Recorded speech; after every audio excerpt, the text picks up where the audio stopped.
ధర్మము రెండు రూపాలు అని ఇంతవరకు చెప్పారు. ప్రవృత్తి ధర్మము, నివృత్తి ధర్మము అని. అసలు ధర్మం యొక్క అవసరము ఎందుకు వచ్చింది అంటే, సామాన్యంగా ప్రతి జీవి కోరుకునేది సుఖం. సుఖము అనే శబ్దానికి అర్థము దైహిక సుఖము, ఇంద్రియ సుఖము, మానసిక సుఖము, కౌటుంబిక సుఖము. ఇట్లా అంటే సుఖంగా ఉండాలనుకుంటాడు మనిషి. సుఖంగా ఉండేది అంటే తన దేహము చల్లగా ఉండే సమయాల్లో వెచ్చగా ఉండాలని, అంటే శీతాకాలంలో వెచ్చగా ఉండాలని, వేడిగా ఉండే సమయాల్లో చల్లగా ఉండాలని, 3 పూట్ల రుచికరమైన ఆహారం కావాలని, చెవికి ఇంపైనటువంటి శబ్దాలు వినాలని, కంటికి సుందరమైన దృశ్యాలు కనిపించాలని, ఇష్టమైనటువంటి స్పర్శ కావాలని, మంచి ఆలోచనలు రావాలని, మంచి నిశ్చయాలు కావాలని, ఇవన్నీ కూడా సుఖానికి గుర్తులు. ఇవి కావాలనిపిస్తుంది మనిషి. ఎప్పుడు ప్రశాంతంగా ఉండాలనుకుంటున్నాను, మంచి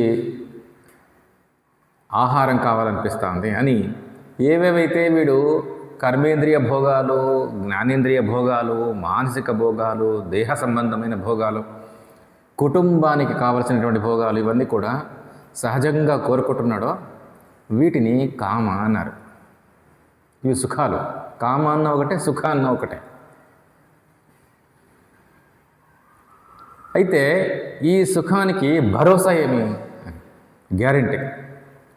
ఎందుకంటే ఈరోజు నీవు ఎంతో ప్రయత్నం చేసి ఈ సుఖాన్ని పొందినావు, కానీ నీ జీవితం అంతా నీకు ఈ సుఖం దక్కాలా అంటే దీనికోసమని నీవు విద్యను సంపాదించాలా, డబ్బును సంపాదించాలా, ఆహారాన్ని సంపాదించాలా, వాహనాలు సంపాదించాలా, సంతానాన్ని సంపాదించాలి. ఇవన్నీ ఉన్నాయి కదా, అష్టలక్ష్మి రూపాలు అని చెప్పుకుంటారు.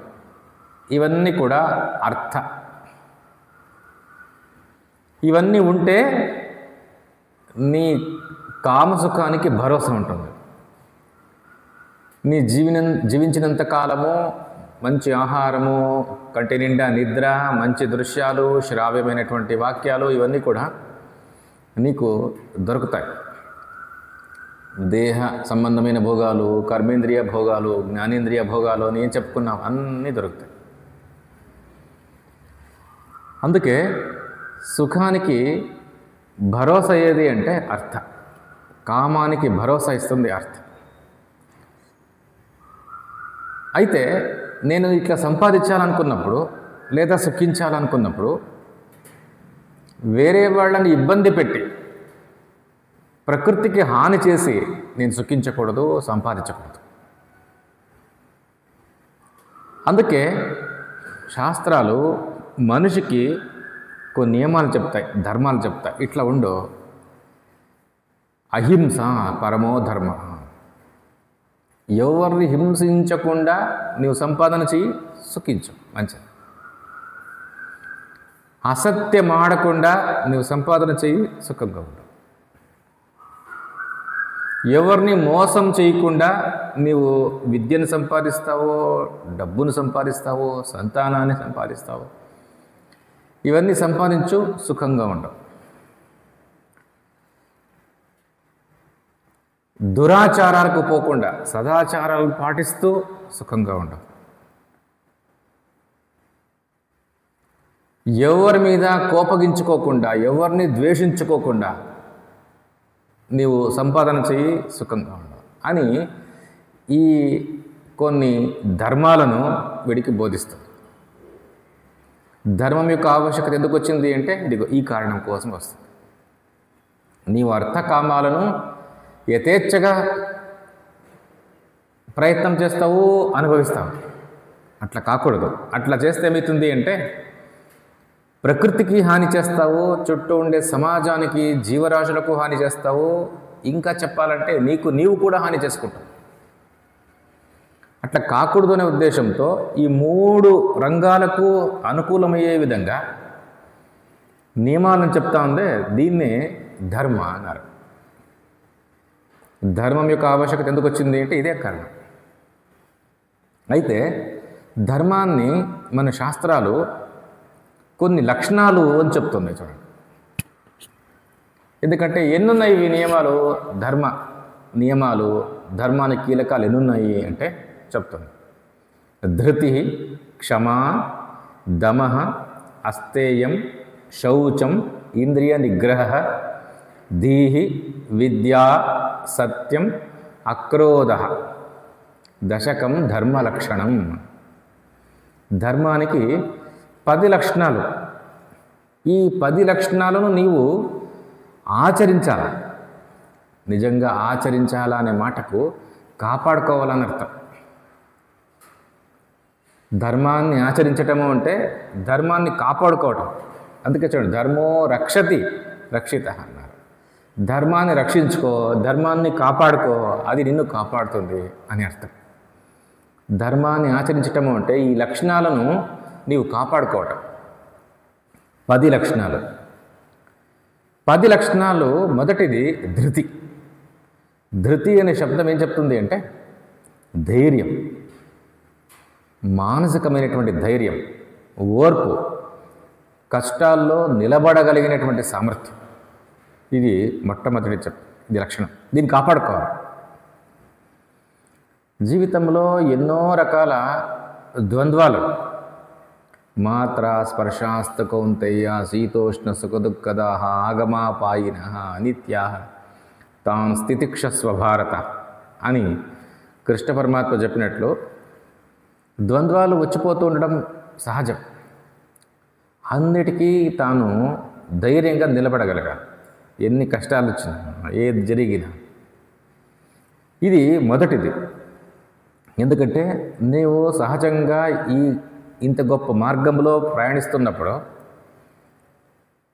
అవి పరీక్షలేనండి, ఎన్నో కష్టాలునండి, ప్రకృతి వల్ల కావచ్చు, చుట్టూ ఉండే మనుషుల వల్ల కావచ్చు, జీవరాశుల వల్ల కావచ్చు, తన వల్ల తనకే కావచ్చు. ఏదైనా సరే జీవితంలో ధృతిని కోల్పోకూడదు. దృఢతయు తనగిరబేకంతే ధృతి గెడదే తానిరబేకంతే అని పాడతాం చూడండి.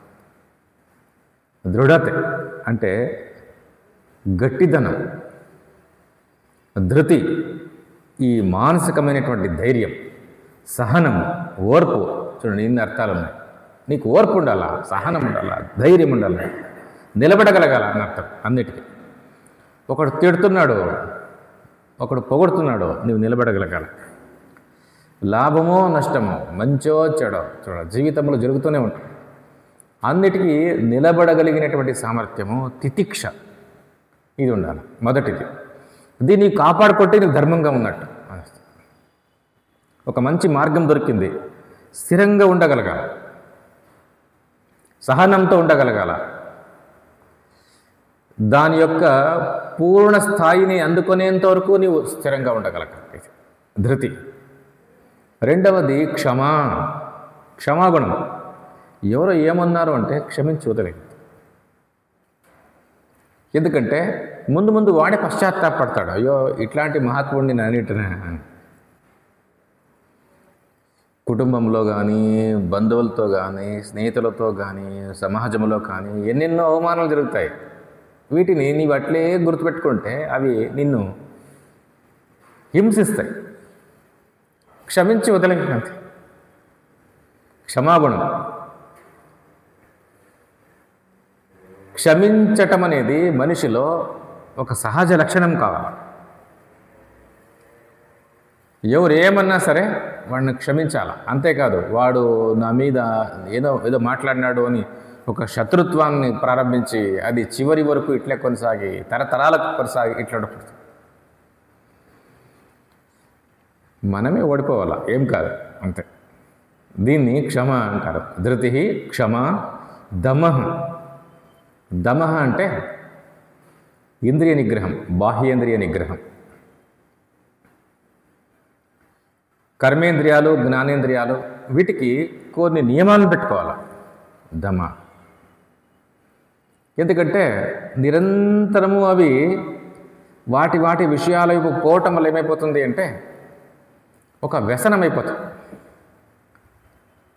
ఎప్పుడు కూడా వ్యసనాలు మనిషిని బానిస చేసుకుంటాయి. ఇట్లా ఉన్నప్పుడు నీవు ఏ ధర్మాన్ని ఆచరించలేవు, ఏ మహాపురుషార్థాన్ని నీవు అందుకోలేవు. అందుకే ఈ విషయంలో జాగ్రత్తగా ఉండి కొన్ని నియమాలు ఏర్పరచుకోవాలి. కర్మేంద్రియాలకు, జ్ఞానేంద్రియాలకు. తినటము లిమిట్ ఉండాలా, తిరగటము లిమిట్ ఉండాలా అని భగవంతుడు యుక్తాహార విహారస్య యుక్తచేష్టస్య కర్మసు యుక్త స్వప్నావబోధస్య యోగో భవతి దుఃఖః నాత్యశ్నతస్తు యోగోస్తి నచైకాంతమనశ్నతః నచాతి స్వప్నశీలస్య జాగ్రత్తో నైవచార్జున అని ఎన్నో నియమాలు చెప్తూ వస్తాడు. నేను సాత్విక ఆహారాన్ని తీసుకుంటాను, బయటి ఆహారాన్ని తీసుకోను, నేను ఇన్ని నియమాలతో ఉంటాను అని తనకు తానుగా తన పరిస్థితులను కొద్దీ తన ధర్మ మార్గ ప్రయాణానికి హాని కలగకుండా తాను కొన్ని ఇంద్రియాలకు నియమాలు ఏర్పరచుకోవాలి. దమ, ధృతి, క్షమ, దమ, అస్తేయం. ఎవరి సొత్తును కోరకూడదు, దొంగలించకూడదు కాదు, అసలు కోరకూడదు వేరే సొత్తు. ఎందుకంటే వేరే వాళ్ళది నీకు కావాలనిపించింది అంటే ఇది మహాపాపం. నీకెంతే. అస్తేయం అంటే దొంగలించకుండా ఉండదు. ఎన్నో జీవరాశుల యొక్క ఆహారాలను మనం దొంగిలించకూడదు. అవి దాని ఆహారం తింటున్నాయి, ఇంకా కావాలంటే వాటికి ఇవ్వాలి, అంతేగాని వాటిది మనం తీసుకోకూడదు. అన్నమాట. పంట పెట్టేటప్పుడు నీ పంట ఒకటి వచ్చింది, కానీ వాటికంతా హాని చేసి వాటి ఆహారాన్ని అంతా కూడా నీవు విషం వేసి నాశనం చేస్తున్నావు, పెస్టిసైడ్లు వేసి అంటే ఇది దొంగతనమైంది. అంటే నీదొకటే తీసుకున్నావు, నువ్వు వాటి ఆహారాన్ని కూడా లాగేస్తున్నావు.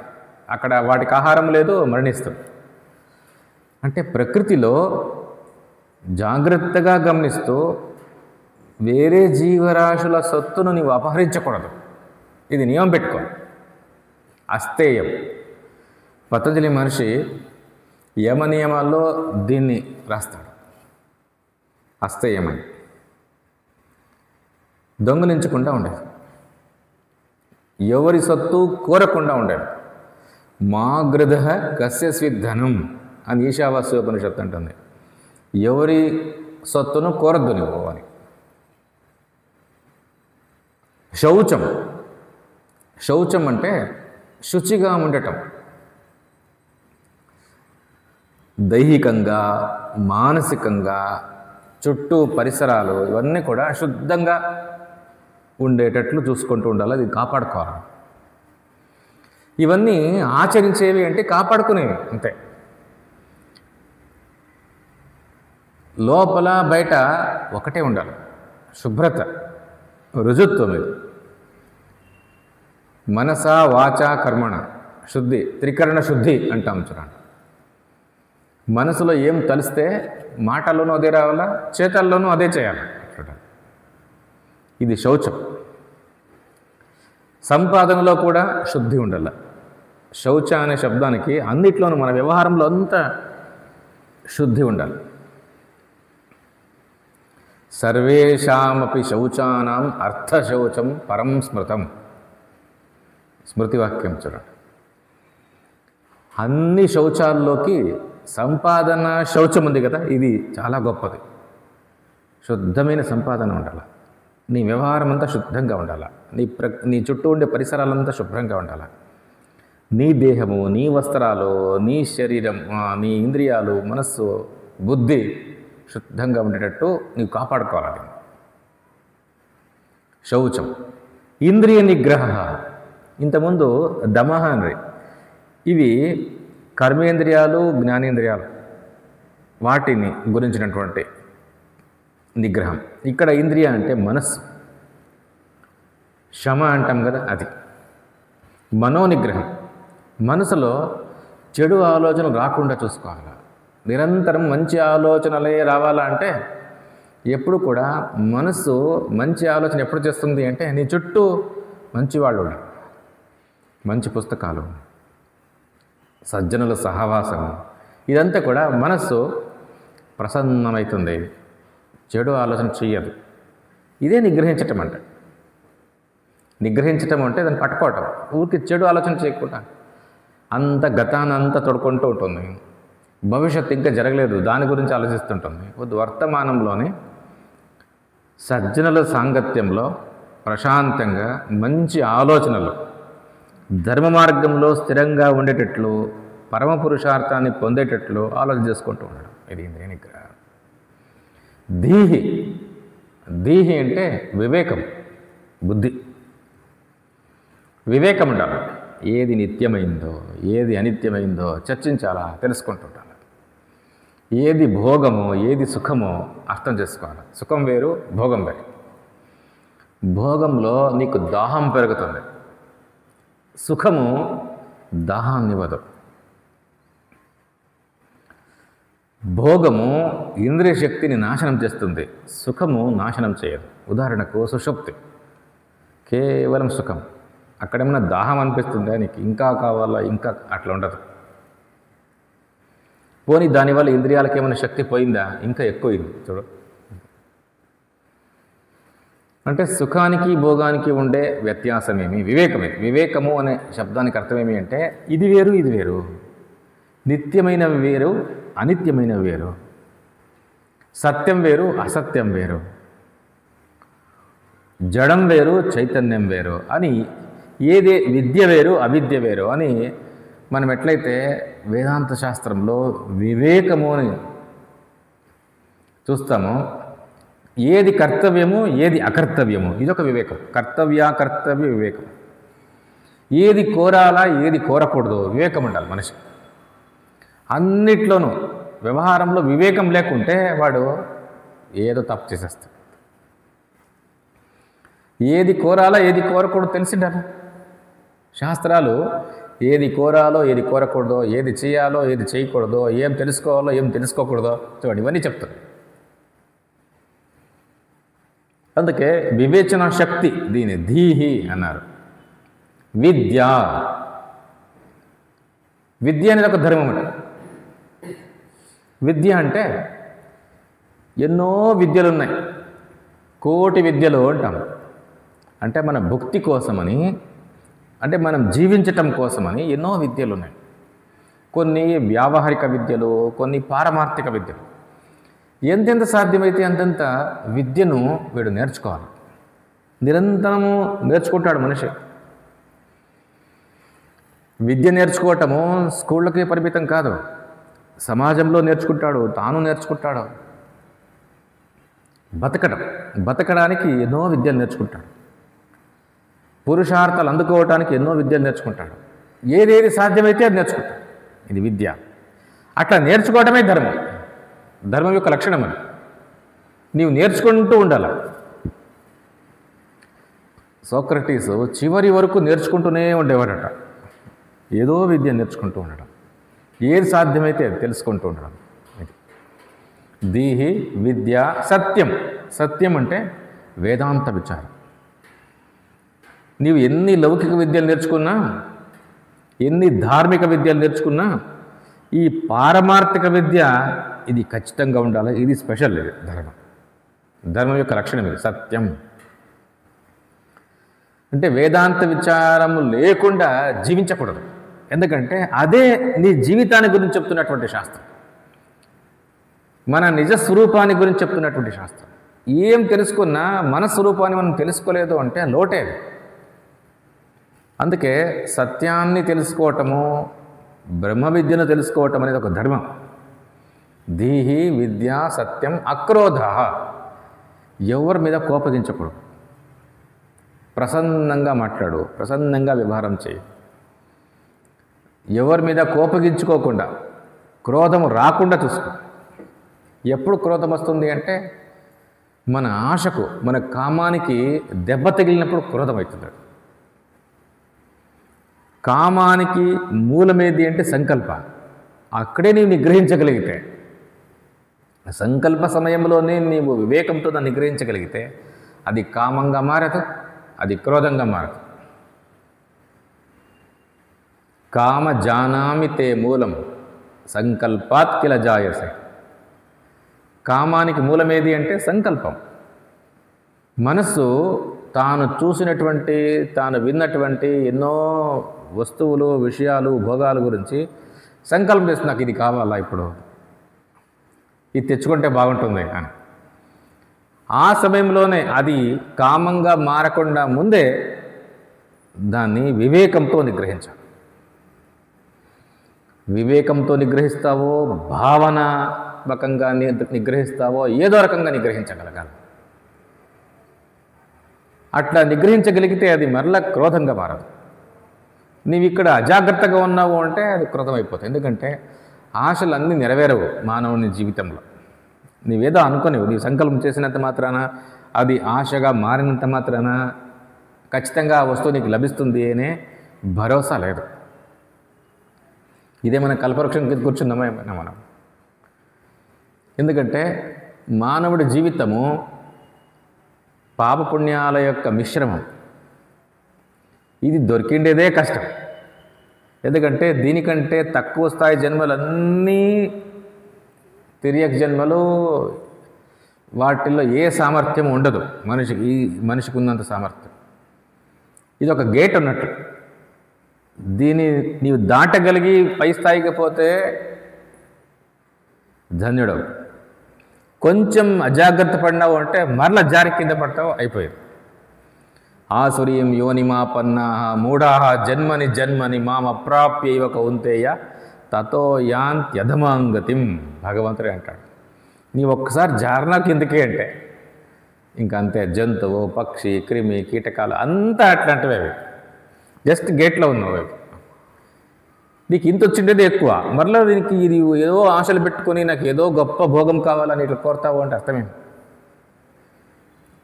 ఉన్నంతలో, దొరికినంతలో తృప్తిగా ఉండవు అంతే. అప్పుడు వీడికి కోపం రాదు. కామానికి అడ్డు తగిలినప్పుడు, దానికి ఏదైనా పోటీ వచ్చినప్పుడు మాత్రమే నీకు క్రోధం వస్తుంది. దీని వివేకంతో నీవు నిగ్రహించగలగాలి. ఈ లక్షణాలనే ధర్మ అన్నారు. చూడండి, దశకం ధర్మ లక్షణం. ధృతి, క్షమా, దమోస్తేయం, శౌచమింద్రియ నిగ్రహ, ధీర్విద్యా, సత్యమక్రోధో దశకం ధర్మలక్షణం. మహాభారతంలోను మనుస్మృతిలోను ధర్మం అంటే ఇదే. ఈ రోజుల్లో ధర్మ ప్రచారము అంటే మనిషి ఏదో ఒక జోరు చూస్తున్నాడు. పెద్ద ఊరేగింపులు జరగాల, ఏదో ఎన్నో రకాల ఉత్సవాలు చేసుకోవాలా, ఎన్నో దేవాలయాలు పోవాలా, ఎంతోమంది తీర్థయాత్రలు పోవాలా, అన్నదానాలు చేయాలా, హోమాలు చేయాలా, పూజలు చేయాలా, ఇది చేయాలి, దానాలు చేయాలా. ఇవన్నీ క్రియలు. ఇది రెండవది, సెకండరీ. అవి చేయకపోయినా పర్లేదు, కానీ ఈ ధర్మ లక్షణాలను నీవు అనుసరించాలి. ఇది ముఖ్యం. ఇవి పక్కకు పెట్టి వాటిని ఎంత చేసినా ప్రయోజనం లేదు.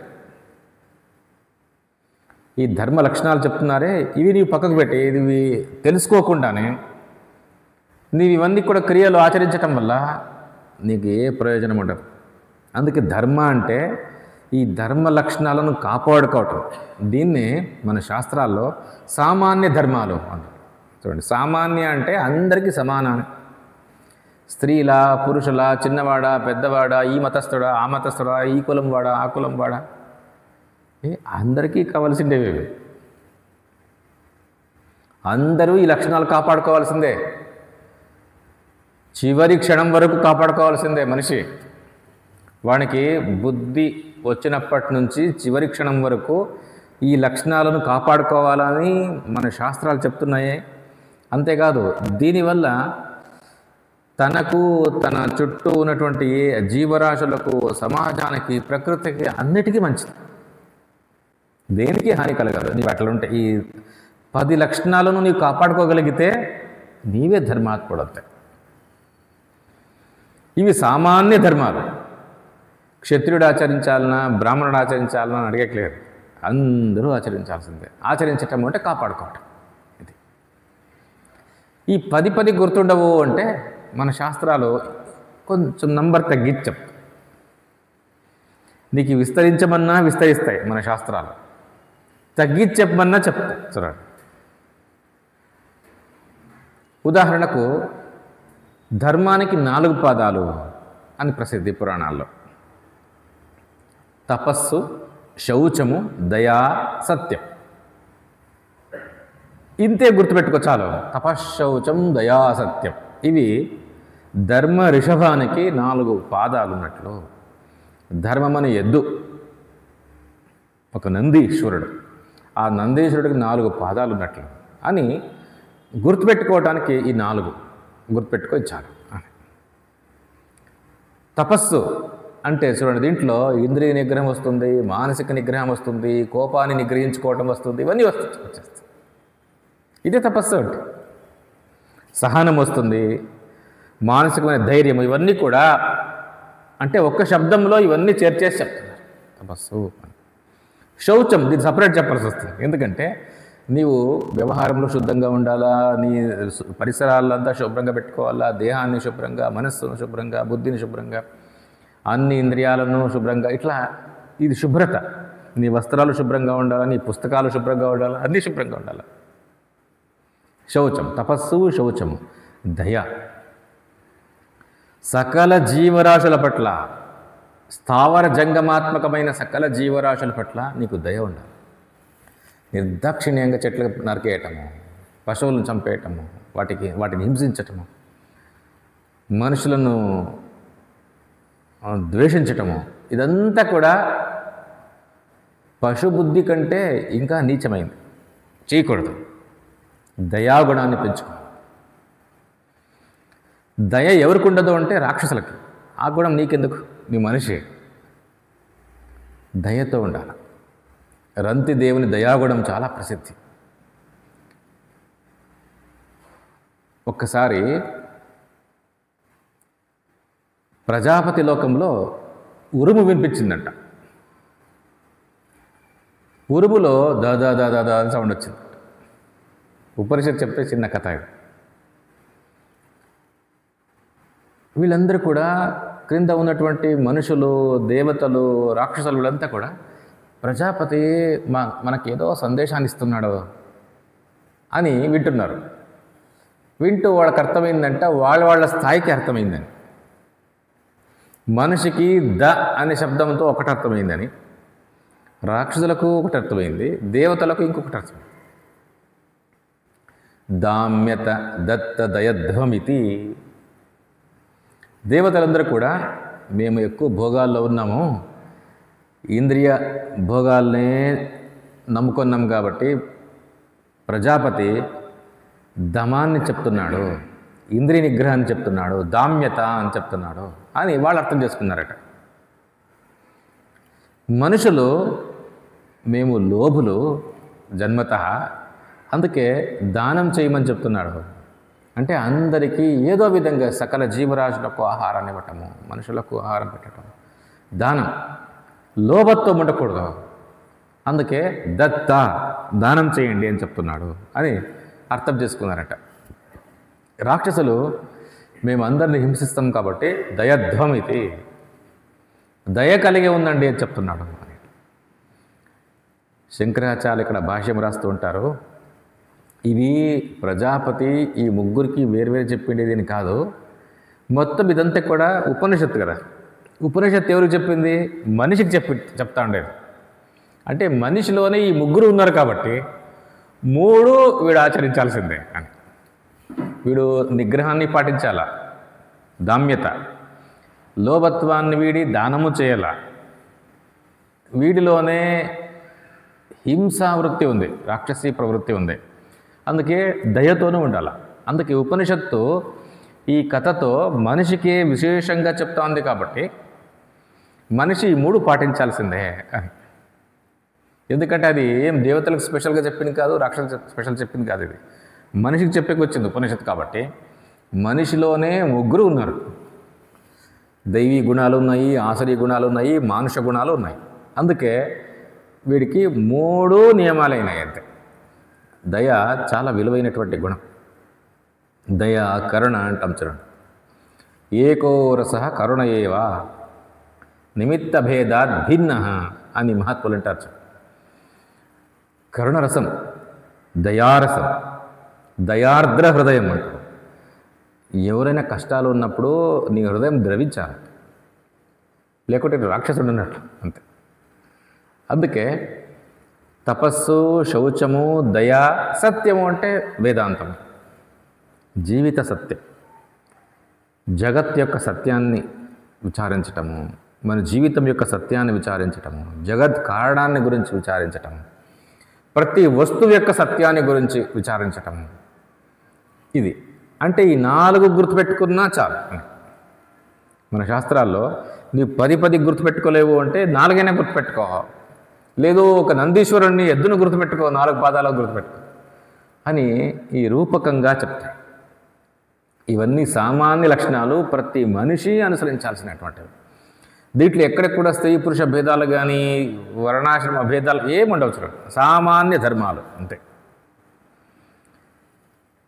రెండవది ఉంది విశేష ధర్మాలు. సామాన్య ధర్మాలు అంటే సమానంగా అందరూ కాపాడుకోవాల్సిన ధర్మాలు. వీటిని కాపాడుకోగలిగితే చాలు, అదే కావలసింది. నీవు పరమ పురుషార్థాన్ని దీంతోనే అందుకుంటావు. రెండవది ఉందే విశేష ధర్మం. ఇక్కడ మాత్రమే కొన్ని బాధ్యతలు శాస్త్రం వేరే వాళ్ళకి అప్పచెప్పింది. ఎందుకంటే విశేష ధర్మాలను గమనిస్తే వర్ణ ధర్మాలు, ఆశ్రమ ధర్మాలు ఇవన్నీ కూడా ఉన్నాయి. అందుకే మన శాస్త్రాల్లో వర్ణ ధర్మాలు, ఆశ్రమ ధర్మాల గురించి విస్తారంగా చెప్పుకుంటూ వస్తారు. వర్ణాశ్రమ వ్యవస్థ అన్నారు. ఎందుకు చెప్పినట్టు ఇదంతా కూడా అంటే సమాజం సురక్షితంగా ఉండాలా అంటే దీంట్లో ఉన్నటువంటి కొన్ని బాధ్యతలు వాళ్ళు స్వీకరించాలి. అట్లా స్వీకరిస్తే ఈ సమాజము సురక్షితంగా ఉంటుంది. పోలీసులు, మిలిటరీ వాళ్ళు వాళ్ళ పని వాళ్ళు చేయటం లేదు, అయిపోయేది, ఇంకా నీవు జీవించలేదు. వ్యాపారస్తులు వాళ్ళ పని వాళ్ళు చేయటం లేదు, రైతులు పంటలు పండించటం లేదు. చూడండి, అంటే ఎవరెవరు బాధ్యత ఉందో ఆ బాధ్యత నెరవేరిస్తే సరిపోయింది. నీవు వాళ్ళ బాధ్యతను వాళ్ళు చేయటం లేదు అంటే అయిపోయింది, సమాజము కుప్పకూలిపోతుంది ఒకేసారి. ఈ దేశంలో ద్రవ్యోల్బణం పెరిగింది, ఆ దేశంలో పెరిగింది చెప్పుకుంటారు చూడండి. ఎందుకు ఇట్లా జరుగుతుంది అంటే ఎక్కడో లోపాలు జరుగుతాయి. ఈ 4 స్తంభాలు ఇవి, 4 వర్ణాల్లో ఏదో ఒకటి లోపం. ప్రభుత్వ రాచరిక వ్యవస్థ సరిగా లేదంటే పోయింది. అంటే ఏ వ్యవస్థ దెబ్బతిన్నా సమస్య అవుతుంది. దీన్ని గుర్తుపట్టినటువంటి మన శాస్త్రము ఈ సమాజంలో ఇవి 4 వర్ణాలను గురించి చెప్తారు. వర్ణ అంటే మనం సెలెక్ట్ చేసుకోవాల్సినటువంటిది. మన గుణాన్ని బట్టి, మన క్రియా సామర్థ్యాన్ని బట్టి మనమే సెలెక్ట్ చేసుకోవాలి. వర్ణ ధర్మాలను శాస్త్రం చెప్పేటప్పుడు ఒకటి జన్మను గురించి, జన్మతః ఇవి పాటించు అని ఒక విభజన, జన్మతః విభజన జరుగుతుంది జాతిని అనుసరించి. రెండవది గుణకర్మలను గురించి. ఉదాహరణకు ఇది సామాన్యమైనటువంటి విభజన జాతి. బ్రాహ్మణులకు సంతతి ఉందే, వీళ్ళంతా బ్రాహ్మణ. క్షత్రియ సంతతి క్షాత్ర, వైశ్య సంతతి వైశ్య, శూద్ర సంతతి శూద్ర అని. ఇది ఎవరికి తెలియదు, అందరికి తెలిసిండేదే. దీన్ని శాస్త్రం చెప్పాల్సిన అవసరం లేదు, ఇది సామాన్యంగా అందరికీ తెలిసిండేది. కాకపోతే ఇక్కడ ఏమైపోతుంది అంటే ఒక వ్యక్తి గొప్ప చక్రవర్తిగా ఉండేవాడు, వాళ్ళ సంతతి బలహీనంగానే జన్మించవచ్చు. ప్రకృతి ఇది, అది నీ చేతుల్లో ఏముంటుంది. వ్యాపారస్తులకు వ్యాపారం అంటే ఇష్టం లేకుండా ఉండేవాళ్ళు, విద్య అంటే ఇష్టం ఉండేవాళ్ళు పుట్టచ్చు సంతతి. బ్రాహ్మణులు పిల్లలు, వాళ్ళ సంతానం అంతా కూడా కొంతమంది క్షాత్రగుణం ఉండేవాళ్ళు పుట్టచ్చు. ఇప్పుడు వాళ్ళను బలవంతంగా నీవు బ్రాహ్మణ్యాన్ని అంటే విద్యాభ్యాసం చెయ్యి, వేదాధ్యయనం చెయ్యి, శాస్త్రాధ్యయనం చెయ్యి అంటే మన చేత కావటం లేదు. వాడు వేరే వాళ్ళ క్షాత్రగుణం ఉంది, ఏం చేస్తుంది అంటే సహజంగా సామాన్యంగా బ్రాహ్మణుల పిల్లలు విద్య నేర్చుకుంటారు, కానీ అందరూ నేర్చుకోవాలనే నియమం లేదు. ఇది ఒక సాధారణమైనటువంటి నియమం. జాతిని ఆధారంగా వర్ణ విభజన ఉంది. పుట్టినప్పటి నుంచి వాడిని ప్రయత్నం చేస్తారు వేదాధ్యయనం చేయించేకి ఇదంతా, కానీ అర్థమవుతుంది వీడికి అంటలేదు, అంతే అబ్బలేదు వీడికి శాస్త్రాధ్యయనం అంత అబ్బలేదు. మరేం చేయాలి వీడిని అంటే ఏదో ఒక వ్యాపారంలోకి వేస్తామో అని వేస్తారు చూడండి, అంతే. ఏం చేస్తారు అంటే కొంతవరకు ప్రయత్నం చేస్తాం. ఇదొక వ్యవస్థ ఉంది జాతిని అనుసరించి. కానీ ముఖ్యమైనది ఏది అంటే గుణకర్మ విభాగశః అంటాడు పరమాత్మ. ప్రతి వ్యక్తి వాడి గుణకర్మాలను అనుసరించి, అంటే అర్థం ఏమి అంటే గుణాన్ని బట్టి, కర్మ అంటే క్రియా సామర్థ్యాన్ని బట్టి వాడు సమాజంలో ఒక బాధ్యత తీసుకుంటాడు. ఈ 4 బాధ్యతలు ఎట్లాంటివి అంటే మొదటి బాధ్యత సమాజంలో ఉండే అజ్ఞానాన్ని తీసేసేది. ఇది చాలా విలువైనటువంటి బాధ్యత. సమాజంలో అజ్ఞానం అనేది ఒక దోషం సహజంగా ఉంటుంది. ఏ సమాజమైనా తీసుకోండి మీరు, ఏ గ్రూప్ జనులు ఎక్కడున్నారు అంటే వాళ్ళ అజ్ఞానం ఉంటుంది మొదట. నీవు విదేశాలు పోయినా ఎక్కడ పోయినా అజ్ఞానం అనేది ఉండే ఉంటుంది. అంటే మనుషుల్లో సహజంగా ఉండే దోషాన్ని తీసేసేకి కొంతమంది బాధ్యత తీసుకోవాలి. శాస్త్ర పరిజ్ఞానాన్ని వాళ్ళు తెలుసుకొని వేరే వాళ్ళకి చెప్పాలి. అధ్యయన అధ్యాపన గొప్ప తపస్సు ఇది బ్రాహ్మణ్యానికి. దీన్నే బ్రాహ్మణ్యం అన్నారు అంతే. నీకు ఏది నీ గుణాన్ని నీ క్రియా సామర్థ్యాన్ని బట్టి నీవు దీన్ని ఎన్నుకుంటావో ఎన్నుకో, తప్పేం లేదు. వాళ్ళు ఏ కులంలో పుట్టినాడో, ఏ మతంలో పుట్టినాడో, ఎక్కడ పుట్టినటువంటి వాడో, ఈ దేశాల్లో ఉండేవాడు కూడా ఇదిగో ఈ శాస్త్రాధ్యయనం చేసి అందరినీ జాగృతం చేస్తాడు, అజ్ఞానాన్ని తీసేస్తున్నాడు. సోక్రటీస్ బ్రాహ్మణుడా? అట్లేం లేదు, ఆయనకి విద్య ఉంది, అందరినీ జాగ్రత్త పరుచుతాడంతే. అంటే సమాజంలో ఉండే అజ్ఞానాన్ని తీసివేయటము ఒక బాధ్యత, ఇదొక వర్ణం. రెండవది సమాజంలో ఉండే అన్యాయాన్ని ఎదిరించడం, ఇదొక బాధ్యత. ఎందుకంటే అజ్ఞానాన్ని తీసేవాడు అన్యాయాన్ని ఎదిరించలేడు. వాడి సామర్థ్యం వేరు, వీడి సామర్థ్యం వేరు. సమాజంలో ఎక్కడైనా అన్యాయం జరుగుతూ ఉంటే నీవు ప్రతిఘటిస్తావా?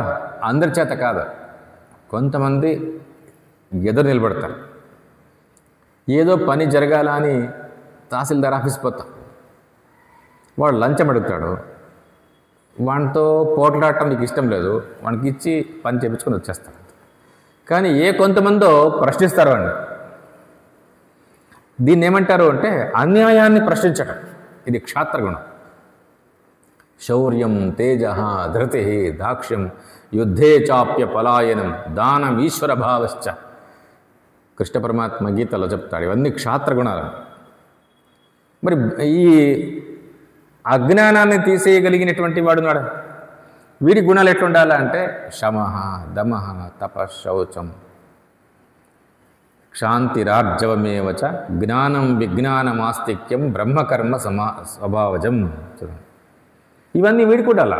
ఎందుకంటే నీవు అజ్ఞానాన్ని తీసేయాలన్నప్పుడు నీవు సరైనటువంటి జ్ఞానిగా ఉండాలా, నీవు చెప్పగలిగినటువంటి వాడిగా ఉండాలా. నీకు శమ దమ తపస్సు శౌచము ఇంద్రియ నిగ్రహము ఇవన్నీ కూడా నీకు ఉండాలి. జ్ఞానము విజ్ఞానము ఆస్తిక్య బుద్ధి ఇదంతా నీకు లేకపోతే నీకేం అజ్ఞానాన్ని తీసేస్తావు సమాజంలో. అందుకే అజ్ఞానం తీసేయటము ఒకటి, రెండవది అన్యాయాన్ని ఎదిరించటము, ప్రశ్నించటము, అన్యాయాన్ని తీసేయటానికి ప్రయత్నించటము రెండవది. పోలీస్ వ్యవస్థ సైన్య వ్యవస్థ ఇదంతా కూడా ఏం చేస్తుంది అంటే అన్యాయాన్ని ప్రతిఘటిస్తాను. మూడవది ఉంది, దీన్ని ఏమంటారు అంటే సమాజంలో కొరత ఉంటుంది. ఆహారం యొక్క కొరత, పశువుల యొక్క కొరత, ఇంకా వ్యాపారం యొక్క కొరత, ఇంకా అనేక రకాల కొరతలు ఉన్నాయి. వీటిని పూడ్చాలని వస్తువుల కొరత, సౌకర్యాల కొరత. అంటే ఈ కొరతను పూడ్చడానికి ఒక వ్యవస్థ కావాలి. పశు పోషణ జరగాల, ధాన్యాన్ని పండించడం జరగాల, వ్యాపారం జరగాల, అవి ఎక్కడో పండి ఇక్కడికి రావాలి కదా, ఇక్కడ ఎక్కడికో పోవాలి కదా, అన్ని చోట్ల అన్నీ దొరకాలి కదా, ఇదంతా కూడా చేయగలిగే వ్యవస్థ ఉండాలి. సమాజంలో కొరత, వస్తువుల కొరత, విషయాల కొరత ఇది సహజంగా ఉంది. దీన్ని తీసేసే వాళ్ళు కావాలి. దీన్ని వైశ్య వ్యవస్థ అన్నారు. 4వది పరిచర్య, సేవ. సేవ అంటే 4వ వ్యవస్థ సమాజంలో ఉన్నటువంటి సోమరితనాన్ని తీసేసేది. వీళ్ళని శూద్ర వ్యవస్థ అని చెప్తారు. ఇది ఒక వర్ణం. వాళ్ళకేమి అంటే సోమరితనం ఉండదు. పొద్దున్న 4 గంటలకే వెళ్ళిపోతారు చేలల్లోకి, తోటలో వెళ్ళిపోయి పని చేసుకుంటుంటారు. ఎంతోమంది రాత్రి పగలు కష్టపడతారు ఫ్యాక్టరీలో, నైట్ డ్యూటీ అని చేస్తారు. చూడండి, అందరికీ సాధ్యమవుతుంది అంటే కాదు. సోమరితనం ఉండేవాడికి అది సాధ్యమే కాదు. అంటే సమాజంలో అజ్ఞానం ఉంది, అన్యాయం ఉంది, కొరత ఉంది, సోమరితనం ఉంది. ఈ 4 దోషాలు సమాజానికి ఉంటుంది. 4 సమస్యలను, ఈ దోషాలను తీసివేయటానికి సమాజంలో ఉండే వ్యక్తులు ఈ 4 బాధ్యతలు తీసుకోవాలి. వాళ్ళ గుణాన్ని బట్టి, క్రియా సామర్థ్యాన్ని బట్టి తీసుకోవాలి, సెలెక్ట్ చేసుకుంటాడు. చేసుకుని వాటిని ఆచరించాలి. ఆ విధంగా జరిగితే సమాజంలో దోషం లేకుండా ఉంటుంది. అందరూ కరెక్ట్గా పనిచేయాలి, వాళ్ళ పని వాళ్ళు చేయాలి. సోమరితనానికి వ్యతిరేకంగా, కొరతను పూడ్చడానికి, అన్యాయానికి వ్యతిరేకంగా, అజ్ఞానానికి వ్యతిరేకంగా ఈ జీవితం జరగాలి. వీళ్ళనే వర్ణాలు అంటున్నారు. ఇంకొక వ్యవస్థ ఉంది, ఆశ్రమ వ్యవస్థ. ఆశ్రమ అంటే జీవితంలో దశ, మన జీవితంలో దశ.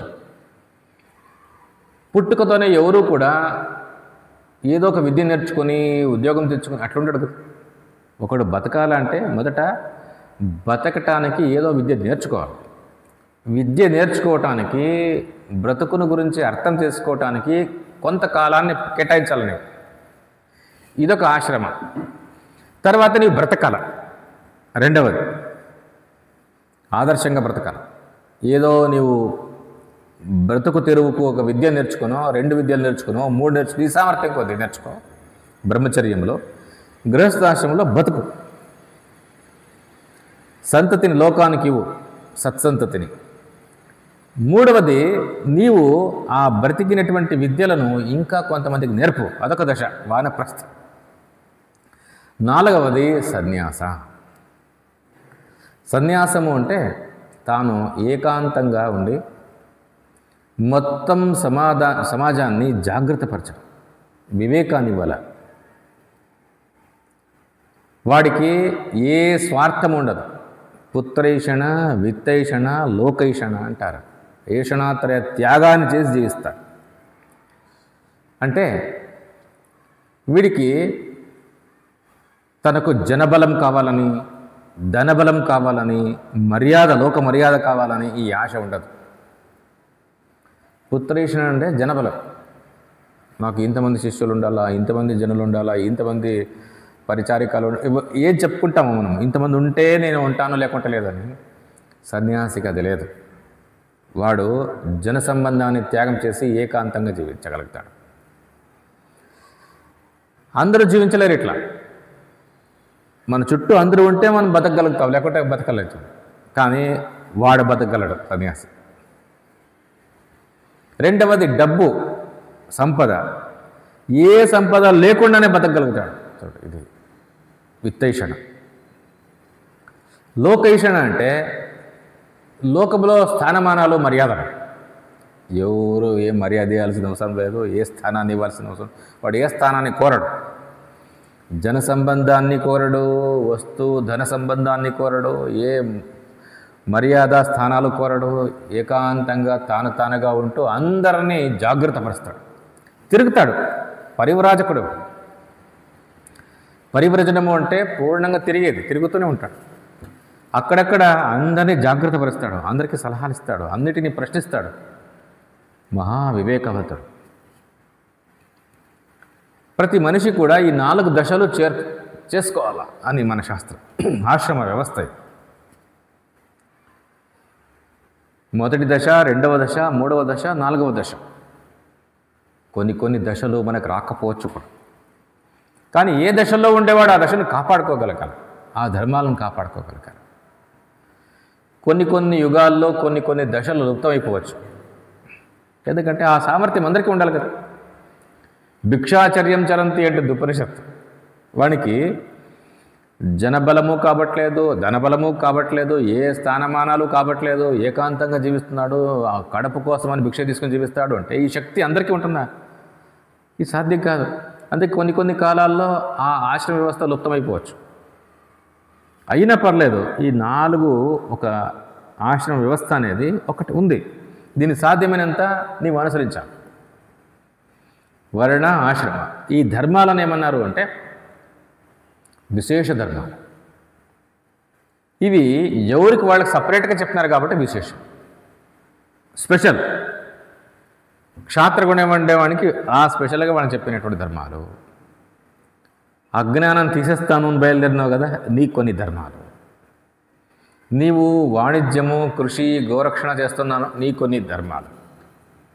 నీవు సోమరితనానికి వ్యతిరేకంగా జీవిస్తున్నావు కదా, ఇదిగో నీ కొన్ని ధర్మాలు అని ఈ ధర్మాలు బ్రహ్మచర్యానికి, గృహస్థాశ్రమానికి, వానప్రస్థానికి, సన్యాసానికి అన్నిటికీ ధర్మాలు విధించరే.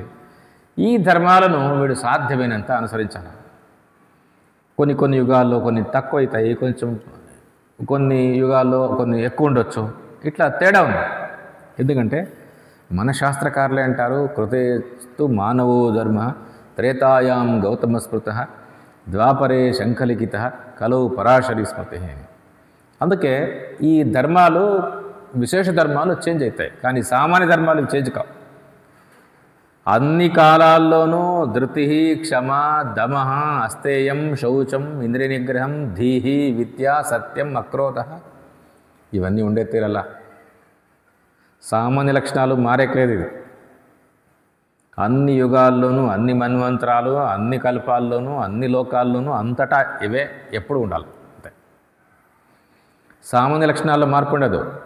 ఈ విశేష లక్షణాలు ఉన్నాయి, విశేష ధర్మాలు, వీటిల్లో కొంచెం ఎక్కువ తక్కువ ఉంటుంది. యుగ హ్రాసానురూపత అంటారు. అంటే ఆ యుగాన్ని బట్టి తక్కువ అవుతూ వస్తాయి. కలియుగంలో ఇంకా తగ్గుతాయి. అంతే తగ్గుతాయి, అంతే కానీ పూర్తి పోవు. ఇవి. మూడవది ఉంది ఆపద్ధర్మ అని ఒకటి. ఆపద్ధర్మ అంటే జీవితంలో ఏదో సమస్య వస్తుంది మనిషికి, లేదా కొన్ని పరిస్థితులు ఎదురవుతాయి. ఆ పరిస్థితుల్లో వాడు ఈ విశేష ధర్మాలను అనుసరించలేకపోతాడు.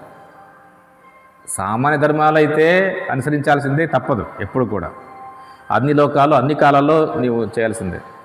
కానీ ఈ విశేష ధర్మాలను నీవు అనుసరించలేకపోతావు. ఉదాహరణకు కొన్ని నియమాలు పెట్టుకుంటావు. బయట ఎక్కడ నేను తినను అని, కానీ 2-3 రోజులు ప్రయాణం చేస్తున్నావు, ఎక్కడో దొరికితే తింటావు ట్రైన్లో, అంతే. తినొచ్చా అట్లా అంటే అప్పుడు తినొచ్చు, అంతే. రోజు తినకూడదు. బయట తినకూడదు అని నీవు ఒక నియమం పెట్టుకున్నావు అంటే ఆ నియమాన్ని నీవు ఉల్లంఘించినట్టేం కాదు.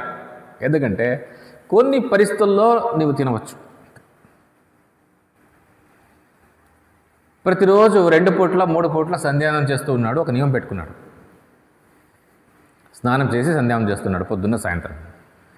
ట్రైన్లో పోతున్నాడో లేకుంటే ఇంకెక్కడో ఉన్నాడో, వేరే చోట ఉన్నాడో, చేయాల్సిన అవసరం లేదు. నీవు అక్కడ కూడా కష్టపడి ఆ ట్రైన్లో ఆ గలీజ్ బాత్రూంలో స్నానం చేసి అక్కడ కూడా మడి కట్టుకొని నీవేదో పూజ చేయాల్సిన అవసరం లేదు. ప్రశాంత కూర్చుని మానసిక పూజ చేసుకో, ఏం కాదు.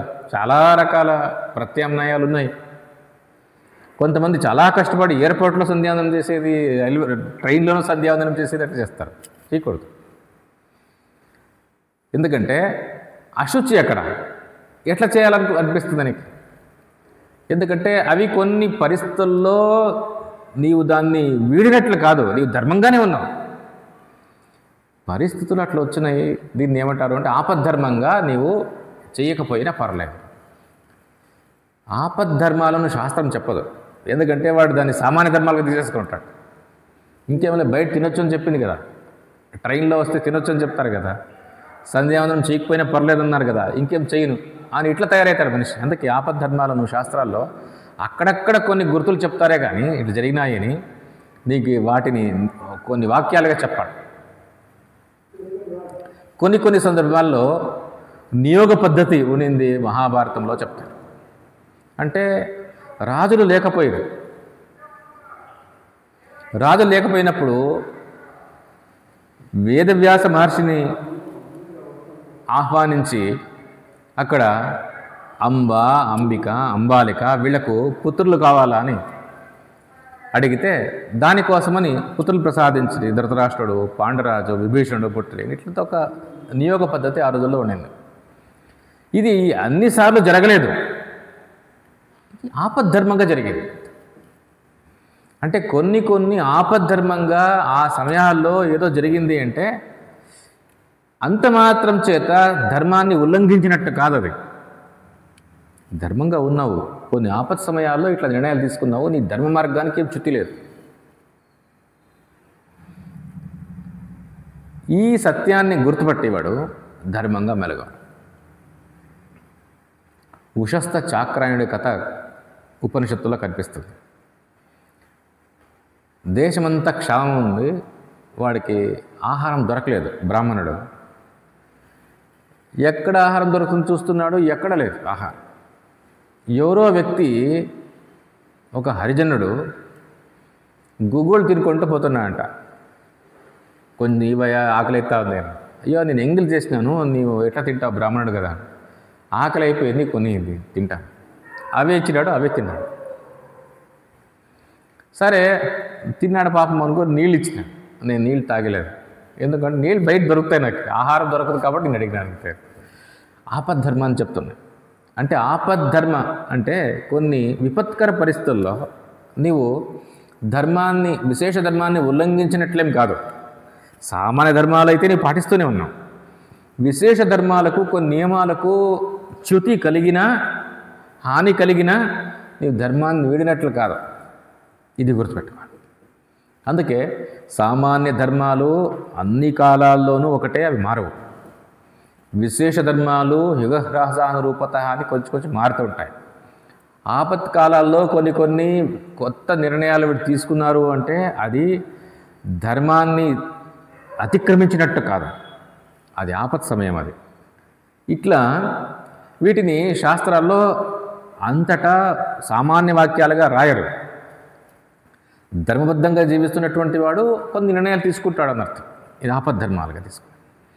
ఈ విధంగా ధర్మాన్ని సామాన్య, విశేష, ఆపద్ధర్మాలుగా విభజన చేసి వివరిస్తారు. వీటిని ఏ కాలాల్లో దేన్ని వాడాలా, ఎట్లా వాడాలా వీడు బాగా చింతన చేయాలి. ధర్మ జిజ్ఞాస జరగాలి. ధర్మ జిజ్ఞాస అంటే ఇది. అనవసరంగా వాడు ఏవో ఎన్నో దేవాలయాల్లో పూజలు, పురస్కారాలు ఇవన్నీ కూడా చేసుకుంటూ పోవటం వల్ల ఇదే ధర్మం అనుకోవద్దు. అవి సెకండరీ, అవి లేకున్నా జరుగుతాయి. కానీ ఈ ధర్మ, ఈ సామాన్య ధర్మ, ఈ విశేష ధర్మ ఇవన్నీ లేకపోతే అసలు నీకు సమాజమే గడవదు, జరగదు. ఎందుకంటే నీ 4 వర్ణాలు సమర్థవంతంగా పనిచేస్తేనే సమాజం నిలబడేది, లేకుంటే నిలబడదు. ఇది అందరూ సామాన్య ధర్మాలను అనుసరిస్తేనే ఈ సమాజం బాగుండేది. మనిషి ఈ సామాన్య విశేష ధర్మాలను గుర్తించి జీవితంలో మెలిగితే దానివల్ల తనకు హితము, సమాజానికి హితము, ప్రకృతికి హితం. అందుకే ధర్మము అన్నిటినీ కాపాడుతుంది అంటే ఇదే కారణం. ఎందుకంటే అందరూ కూడా ఇన్ని లక్షణాలన్నిటినీ కాపాడుకుంటూ ఉన్నారు అంటే చాలు. అందరూ సమాజంలో ఈ బాధ్యతలు స్వీకరించి తమ ఆశ్రమ వ్యవస్థను కరెక్ట్గా నిర్వహిస్తున్నారు అంటే ఇదే చాలు, ఇంతే కావాల్సింది సమాజానికి. నీవు ఏదో చేస్తున్నావు అంటే అది వేరే, అది రెండవది. అది ఉన్నా లేకున్నా నడుస్తుంది. నేను శ్లోకాలు తెచ్చుకున్నాను, పారాయణం చేస్తాను, జపం చేస్తాను, తపస్సు ఏమన్నా చెయ్యి, వాటిని అడగలేదు. ఈ గుణాలు నీవు కాపాడుకుంటున్నావా లేదా, ఇది ముఖ్యం. ఇవి కాపాడుకుంటే నీవు ధర్మంగా ఉన్నట్టు. నీవు రోజు పారాయణం చేస్తే నీవు ధర్మంగా ఉన్నట్టు కాదు. నీవు ఏదో ఒక పూట ఆహారం తీసుకోకుండా ఉన్నంత మాత్రం నీవు ధర్మంగా ఉన్నట్టు కాదు. ఒకరోజు మౌనంగా ఉన్నంత మాత్రం నీవు ధర్మంగా ఉన్నట్టు కాదు. రోజు అభిషేకం చేస్తున్నావు కాబట్టి నీవు ధర్మంగా ఉన్నట్లు కాదు. 3 పూట్ల సంధ్యావందనం చేస్తున్నావు కాబట్టి నీవు ధర్మంగా ఉన్నట్టు కాదు. ఇవి కాదు ధర్మానికి లక్షణాలు, ఇవి కాదు. నీవు బొట్టు పెట్టుకున్నంత మాత్రం ధర్మాత్ముడు కాదు కదా. శుభ్రమైన వస్త్రాలు వేసుకున్నంత మాత్రం ధర్మాత్ముడు కాదు కదా. ఇవన్నీ పక్కకు పెట్టి సామాన్య ధర్మాలు ఏం చెప్తున్నారో వీటిని నీవు అనుసరించు.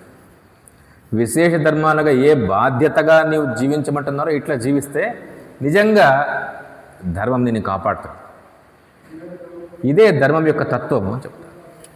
శృతి స్మృతి పురాణానాం ఆలయం కరుణాలయం నమామి భగవత్పాదం శంకరం లోకశంకరం శ్రీశంకర భగవత్పాద చరణారవిందాభ్యాం నమః.